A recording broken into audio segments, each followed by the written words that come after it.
Hey everyone, and welcome. Thank you so much for joining me for today's explainer. Let's just jump right into this because we've got something really fascinating to unpack. Today we are opening up a window into the sheer power of personal tracking. We're going to be looking at a deeply detailed journal entry, specifically Eng's Week 19 review.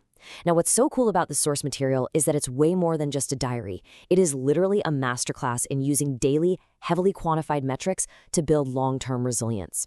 Eng tracks absolutely everything, from sleep fragmentation all the way to coding pull requests.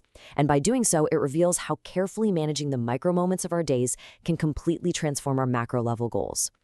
To make sense of all this incredible data, we've broken things down into 6 parts today. First, pursuing a balanced resiliency. Second, decoding health and wellness. Third, diet, fasting, and metrics. Fourth, purposeful projects and hobbies. Fifth, coding and AI predictions. And finally, number 6, lessons for daily resiliency.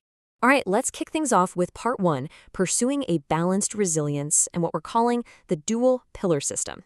To really understand Eng's Week, you have to grasp the core premise of this lifestyle design. It boils down to this: health and wellness, combined with purposeful projects, equals balanced resilience. It's a dual pillar system.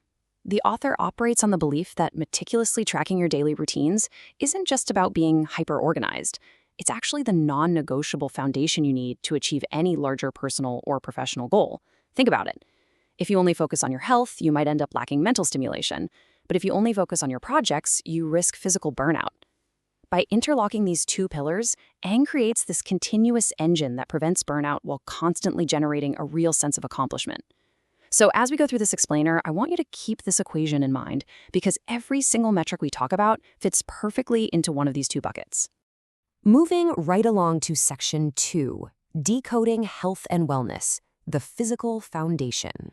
So Eng treats the body almost like a complex machine that needs daily diagnostic checks. Let me ask you a question. Have you ever slept for what felt like a solid 7 hours, but you still woke up feeling completely exhausted? Well, Eng faced this exact mystery in week 19, and the culprit was the number 14. While the authors successfully got an average of 7 hours of sleep a day, the tracking data revealed that this sleep was actually broken into 14 distinct sessions over the week. That means, on average, Eng was waking up and falling back asleep twice every single day. This points directly to a larger physical issue: fragmented sleep. Eng notes that these short, interrupted periods were actively preventing adequate, full REM and deep sleep cycles. And what's really interesting here is the direct cause and effect relationship that gets identified. This lack of deep sleep wasn't just making Eng tired, it directly contributed to actual physical problems, specifically relapsed knee pain and muscle spasms throughout the week. Because the body wasn't getting that deep restorative rest, the physical wear and tear just compounded.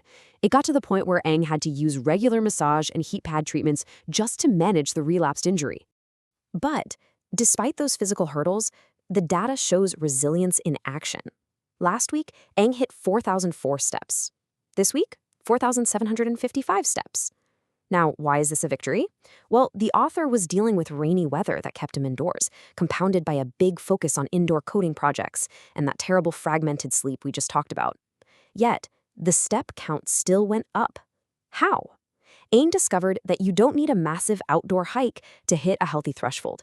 Simply making slight, intentional adjustments to your daily lifestyle, like actively choosing to walk for your food or grocery runs, is totally enough to maintain a healthy step count. It is a perfect example of adjusting to circumstances rather than making excuses. Up next is section 3, diet, fasting, and metrics, or how to fuel the system. We've seen how physical activity is closely monitored, but what about the fuel for that activity? Eng's world is incredibly quantified here, tracking not just what is eaten, but exactly when. Eng practices intermittent fasting using either a 16-8 or a 5-2 schedule. And it works. The average weight for the week held incredibly stable at 69.37 kilograms. However, there was a peak weight spike up to 69.80 kilograms. That was actually the highest captured so far this year. The cause? Honestly, a very relatable misstep. Eng's sleep schedule was totally off, which led to eating breakfast but then skipping lunch. Worse, Eng admits to grabbing fast food for breakfast right before going back to sleep. As noted in the review, eating fast food right before sleeping is never a good idea, and the metrics immediately caught that choice. Overall, though, the dietary structure is incredibly disciplined. A aims for a strict 1-to-2 ratio. That means 20% plants, 40% protein, and 40% carbs. To hit those protein goals, there's a specific note about consuming fish, like sardines, twice a week. Plus, the author incorporates green tea twice a day. Even though Aang wonders if it might be slightly impacting sleep, the green tea is intentionally consumed for its catechins, which really aid in digestion and help keep the stomach feeling light. Fueling the system isn't just about food, right? It's also about mental clarity. Aang practices stoicism and seamlessly integrates meditation into daily life. And we're not talking about sitting quietly on a mountaintop for hours. It's a highly actionable 3-step checklist. Step 1, just 1 to 3 minutes of sitting meditation, usually right after meals. Step 2, walking meditation. And step 3, mental noting. What I absolutely love about this is how adaptable it is. Aang even mentions doing these short walking meditations while just raking leaves in the yard.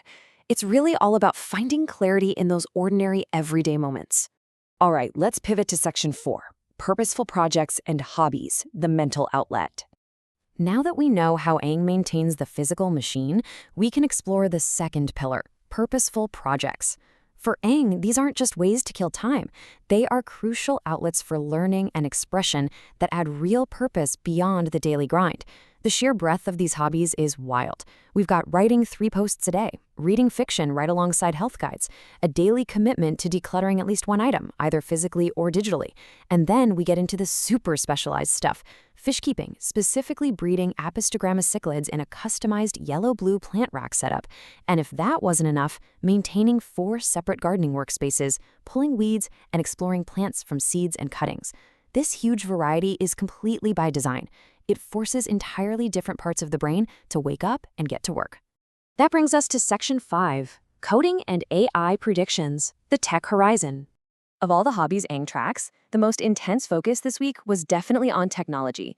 In just 1 week, Aang is hopping between GitHub repositories, making pull requests, fixing typos, and squashing bugs across a massive list of languages: Go, Python, Elixir, Erlang, Rust, and Haskell.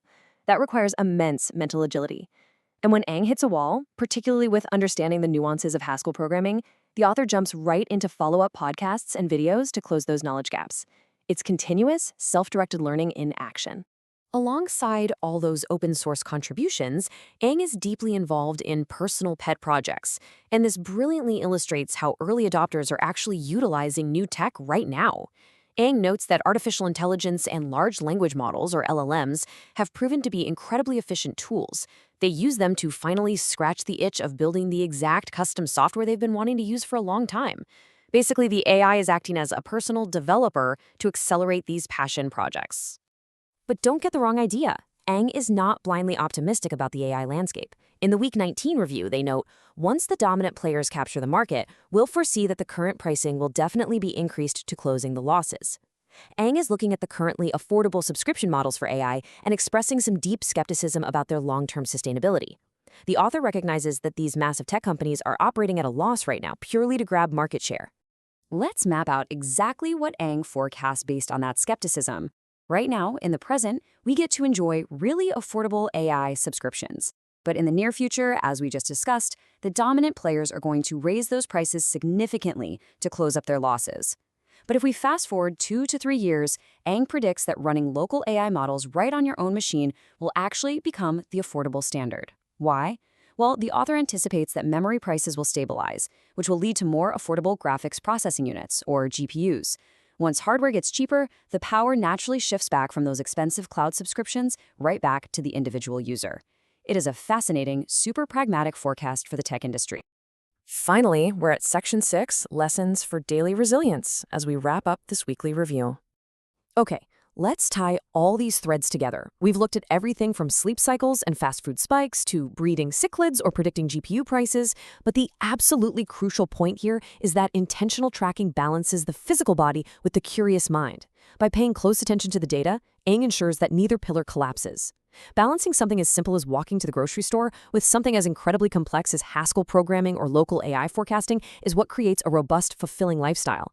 The data isn't there to make you feel bad or judge you. It's just there to guide your adjustments. When the knee hurts, you look at your sleep data and adjust. When you want to build software, you look at your AI tools and adjust. And that brings us to the end of Aang's Week 19 review. But before we go, I want to leave you with a final provocative question to chew on. How are you tracking your own resilience? Are your daily routines, your step count, your sleep hygiene, your intellectual hobbies building you up into a balanced system? Or are they silently holding you back simply because you aren't paying attention to the metrics? Take a page out of Ang's book this week. Take a hard look at your own data and see what you can build. Thank you so much for learning with me today on this explainer. See you next time.